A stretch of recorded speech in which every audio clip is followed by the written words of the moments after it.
The curse that built a city, the foundation sacrifice. Some cities are founded on dreams. Others are founded on corpses.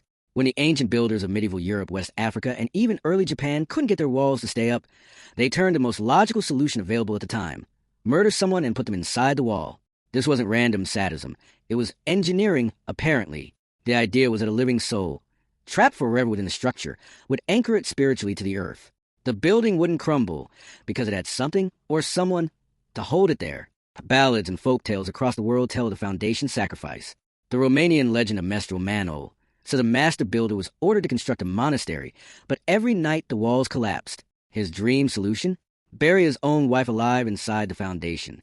The next morning, the walls stayed up, solid, unyielding, and filled with muffled screaming, probably. Similar stories appear in Serbian, Japanese, and African traditions. One Ghanaian fortress was rumored to have the body of a child bricked inside. Archaeologists have even found remains in castle walls across Europe that suggest these legends weren't just bedtime stories. They were blueprints. And sure, it worked. The building stood. But they also became eerie places of whispers and cold spots, where people swore they could still hear faint sobbing through the stones. So yes, sometimes the secret ingredient in good architecture is fear. The blood eagle. Vikings sacrificed the soul. You probably heard that Vikings were intense. You might not have heard that they performed something called the blood eagle, which sounds like a heavy metal band, and was about as bloody as one's album cover. In this ritual, reserved for traitors or enemies of legendary status, the victim was tied face down, and their ribs were literally open from the back, carved outward like wings. Their lungs were pulled out to flutter in the cold air like feathers. This was supposedly an offering to Odin, part execution, part prayer, part horrifying sculpture. Scholars still argue whether it was ever actually done or just poetic exaggeration. But skeletal remains found in some Viking burials suggest the poets weren't entirely making things up. Now, here's where it worked. The ritual wasn't about killing someone. It was about sending a message. Performing a blood eagle turned fear itself into propaganda. Rival clans and kingdoms backed off. Entire regions submitted rather than risk the same fate.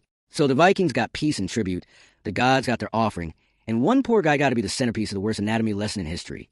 The result? A legend so horrifying it's been whispered for over 1,000 years. The blood eagle may have been rare, but its reputation, that worked perfectly. He played doctor's beak, medicine, or mass madness. Nothing says trust me. I'm a doctor, like a 7-foot figure in a black leather coat, poking you with a stick while wearing a bird mask. The 17th century played doctor costume is easily one of history's most horrifying outfits. And the worst part? It worked. Sort of. Europe was being ravaged by the Black Death. No one knew what germs were, but everyone knew something invisible was killing them. So doctors stuffed the long, hollow beaks of their masks with herbs, vinegar-soaked sponges, and sometimes literal poop for balance, apparently. The idea was that the pleasant, or at least strong, smell would ward off miasma, the evil air carrying the disease. And it kind of did by accident. The herbs and vinegar acted as weak disinfectants. The thick leather coating gloves kept fleas, the real carriers, from biting them. The stick allowed examination from a distance, because even in the 1600s, social distancing was a thing. So the ritual of dressing up like a plague crow may have looked insane, but it actually helped prevent infection. Of course, the image also became a nightmare symbol for everyone else, a walking omen of death, your friendly neighborhood harbinger in latex and bird cosplay. You'd see one coming down the street and you knew someone nearby wasn't going to see tomorrow. Effective? Absolutely. Comforting? Not even slightly. The oracle's trip? Greek hallucinations of truth. The ancient Greeks didn't invent hallucinogens, but they may have perfected the let's get high and call it prophecy technique. The Oracle of Delphi, one of the most powerful spiritual figures in the ancient world, wasn't channeling divine energy. She was huffing gas. Literally. The Temple of Apollo at Delphi was built above a fissure in the earth that released vapors from underlying rock.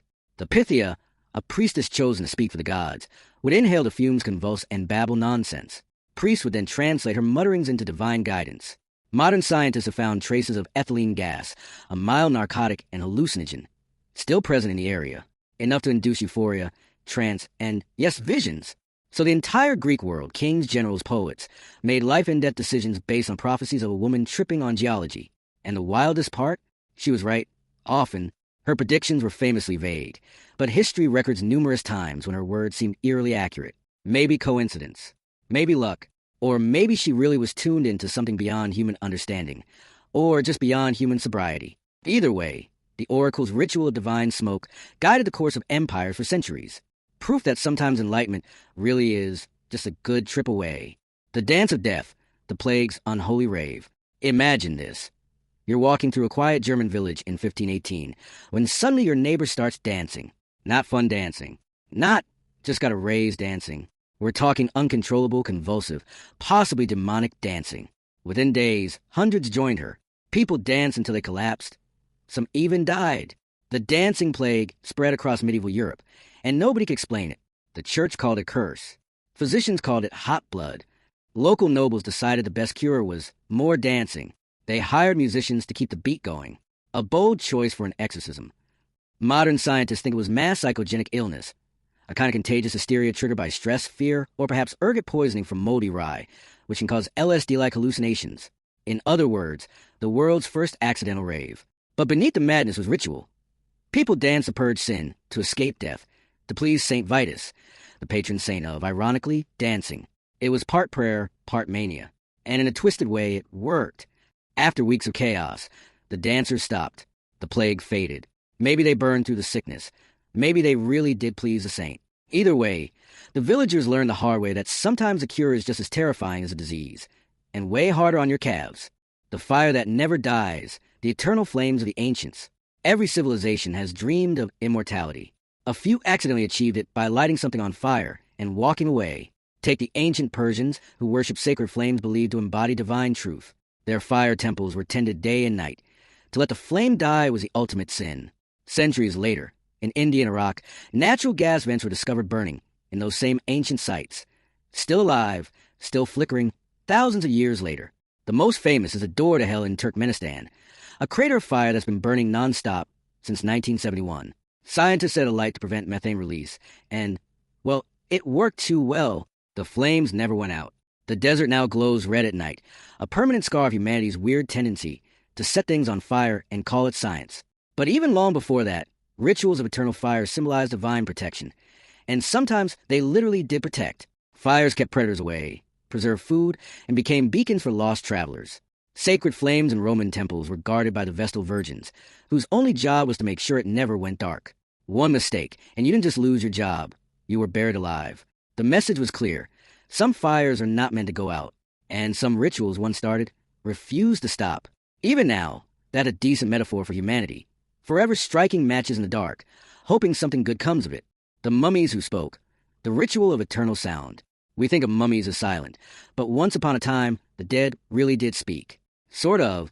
In ancient Egypt, priests performed a ritual called the opening of the mouth, a ceremony meant to restore the senses of the deceased. Sight, breath, taste, hearing, all reawakened for the afterlife. They'd touch special tools to the lips and eyes of the mummy, reciting words of power. The goal was spiritual, but sometimes physics got involved. When the sealed tombs were reopened thousands of years later, archaeologists found that in some cases, as the wrappings shifted or air escaped through the dried vocal cords, the bodies made sounds. Groans, moans, gasps. One 3,000-year-old mummy actually produced a vowel-like tone during a CT scan. Scientists described it as the sound of a human voice between life and death. So yes, the ritual worked. The dead could speak, even if just for a fleeting second, centuries later. It's equal parts poetic and horrifying. Ancient priests prayed for their dead king to speak again, and thanks to a little desiccation in modern technology, he eventually did. You just have to hope he's not still listening.